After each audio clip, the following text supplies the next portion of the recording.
Olá, meu nome é Thiago Mini, eu sou integrante do Dolores Boca Aberta Mecatrônica de Artes e estou aqui para falar um pouquinho sobre as perspectivas do teatro mutirão.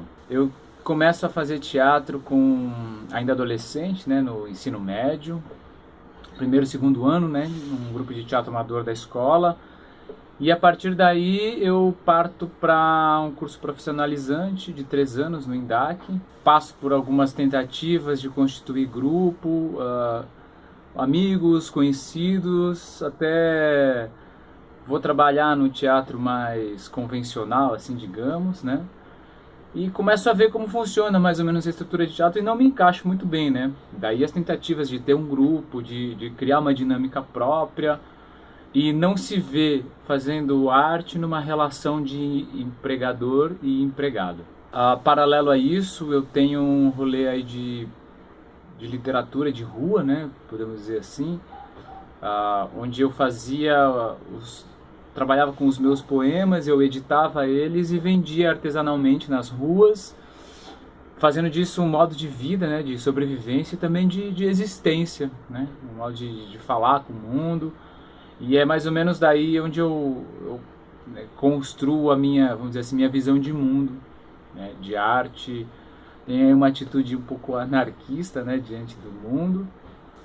E nesse processo eu conheço alguns companheiros do Dolores, né? Um deles é o Luciano e o outro é o Xande. Na época eu estava fazendo um trabalho com a Companhia Estudo de Cena, né? E o Luciano também fazia parte do grupo, né? Era uma experiência que misturava vídeo e teatro. Mas nesse período eu recebo um convite de participar de uma ação que o Dolores estava fazendo, que o Luciano e o Xande tocavam, que era uma parceria ali no assentamento Sem Terra Irmã Alberta, né? Que fica lá em Perus, que era construir uma casa. A princípio a gente pode pensar que isso não tem nada a ver com arte, mas eu achava muito significativo enquanto pessoa, né, trabalhar o meu corpo não numa chave de ferramenta, mas numa qualidade de extrair de mim mesmo, das minhas potências, do meu trabalho de fibra muscular, uma atividade que não fosse remunerada, né, que não tivesse nessa lógica do capital. Achava interessante a proposta de aprender um esquema de bioconstrução, e esses papos eles atravessavam um pouco a relação, né? Eu conversava com o Luciano e falava sobre a relação do corpo e da arte, né? O corpo não alienado, um corpo que a gente molde, né? Como um objeto de arte mesmo. Então pensando trabalho também nessa outra perspectiva. E aí vai passando o tempo, depois de um tempo eu saio da Estudo de Cena, que era o grupo que eu estava, fico um tempo questionando se eu queria saber de teatro, recebo um convite para chegar mais perto do Dolores, eu não conhecia ele na sua totalidade, e quando eu chego lá eu tenho uma baita surpresa, que é encontrar um grupo que pensava arte mais ou menos parecido como eu sonhava, um grupo, né? Em que as fronteiras e as barreiras entre vida e arte, elas não estão organizadas como eu vinha vendo o teatro sendo organizado, né, o teatro formal.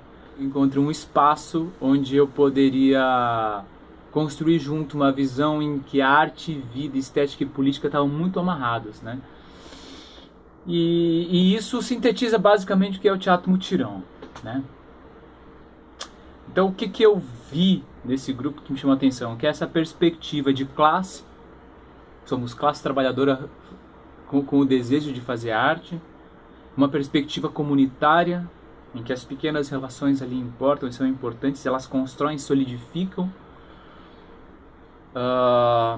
E a gente encontra ali diversas motivações, né, que são diferentes da lógica, vamos dizer assim, mercantil. E as maneiras de produzir também são diferentes. As maneiras que a gente encontrou, pelo menos que eu encontrei já organizado de produção, elas eram coletivas. E isso é um baita desafio. A gente sempre fala em coletivo, em coletividade, vamos ser coletivo, mas ao se deparar com uma proposta na prática, nesse sentido, a gente está trabalhando com um desafio, porque a gente é todo tempo chamado para ser um grande indivíduo, e ali a gente vai ter que abrir mão das nossas pessoalidades. Não todas, não deixar de tê-las, mas a gente vai entrar num acordo com o coletivo. E eu acho que isso é uma das premissas do Teatro Mutirão, esse embricamento entre ser pessoal e a construção de um outro corpo, que é um outro ser, que é esse ser coletivo. Se a gente for pensar em método, a gente está falando de uma, né, que eu encontrei no Teatro Mutirão, uma síntese marxista, né, marxiana, em que a teoria e a prática caminham juntos, né? A gente está falando de praxis. Então a praxis do grupo, ela representa essa ideia de teatro mutirão, um teatro comunitário, um teatro feito pela classe. Portanto, a gente está pensando numa produção de uma peça, de um espetáculo ou de outra forma artística em que ela não tem um dado prévio estabelecido. Não há uma forma, não há um estilo a ser obedecido, não há um tema a ser dito, não há maneiras prévias e pré-organizadas para ser seguida, não há uma fórmula. Já que não buscamos uma forma pronta, há sim uma construção de um pressuposto. No nosso caso, a gente trabalha com um pressuposto comum, que é: somos da classe trabalhadora, temos consciência do mundo, da miséria e da opressão construída por esse sistema, e queremos construir simbolicamente uma crítica a este mundo com perspectivas de pensar um porvir, sabendo que o próprio modo de organização dessa vida que a gente leva para construir essas obras já é uma prática e um pensamento que nos alimenta na criação das nossas experiências estéticas. Partindo de um pressuposto comum, a gente sabe que a gente está se deparando, e a gente não abre mão disso, dos nossos desejos, das nossas experiências particulares, que elas são históricas, entendendo que é no embate dessas construções e somando essas experiências é que a gente constrói um sentido coletivo. Como eu disse antes na live, a gente coletivamente vai definir um tema, né? Estou chamando aqui de tema, mas são as inquietações gerais que a gente vai encontrar um comum.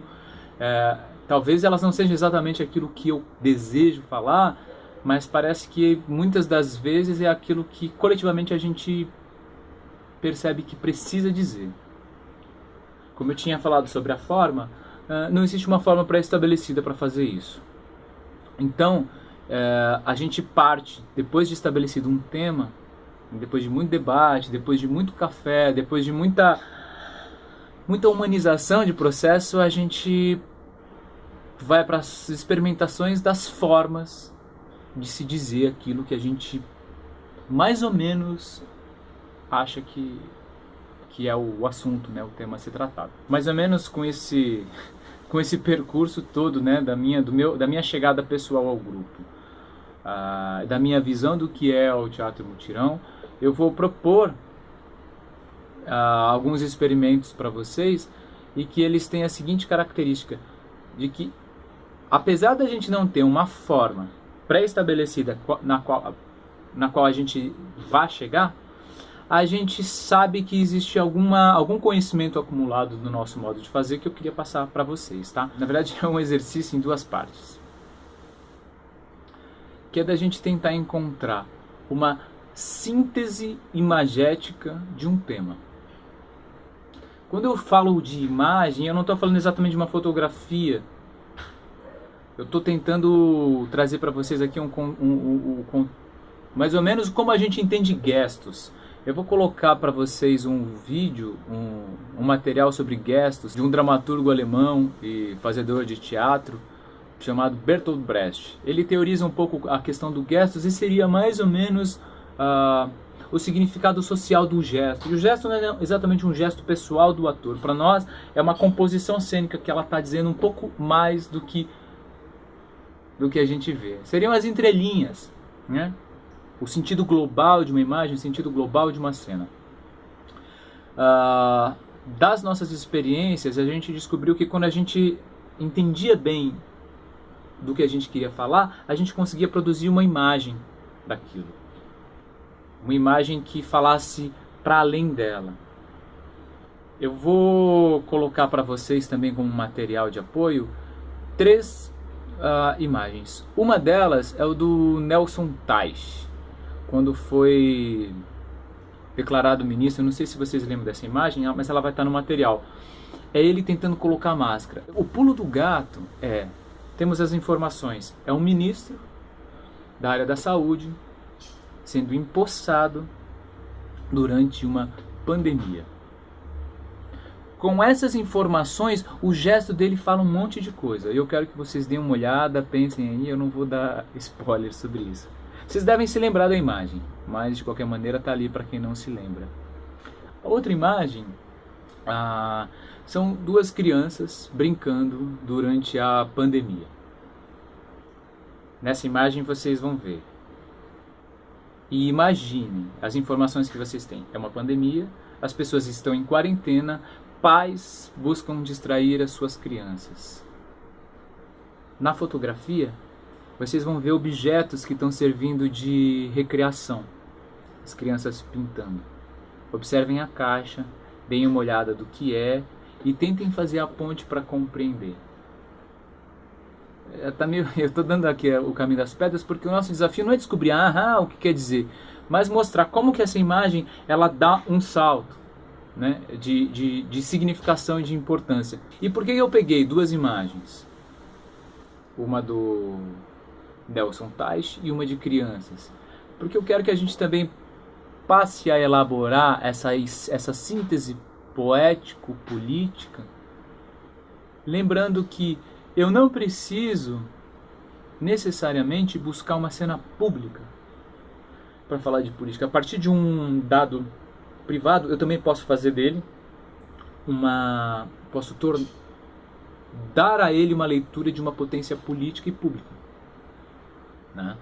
Assim como eu poderia diminuir a potência política dessas 2 imagens e dizer que o Teich estava simplesmente acostumado a amarrar, mas seria uma explicação conciliadora.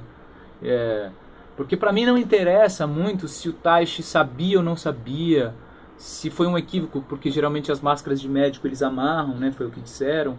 O que interessa é que, ao produzir um sentido de uma imagem, eu posso, com um simples gesto, dizer um monte de coisa que eu não preciso usar o verbo e ficar me explicando para o público. Tá? Tem uma comicidade aí, a gente tem que entender essa potência também, mas não nos interessa ser engraçados gratuitamente.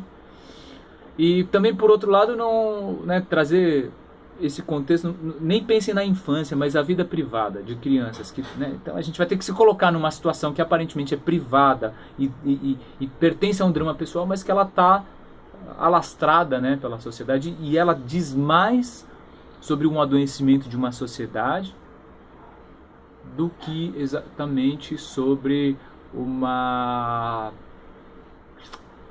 vamos dizer assim, uma particularidade de uma família, né? A gente está falando são as caixinhas de remédio que as crianças pintam, elas falam muito sobre uma situação em que as pessoas adoecem e se medicam, e enfim.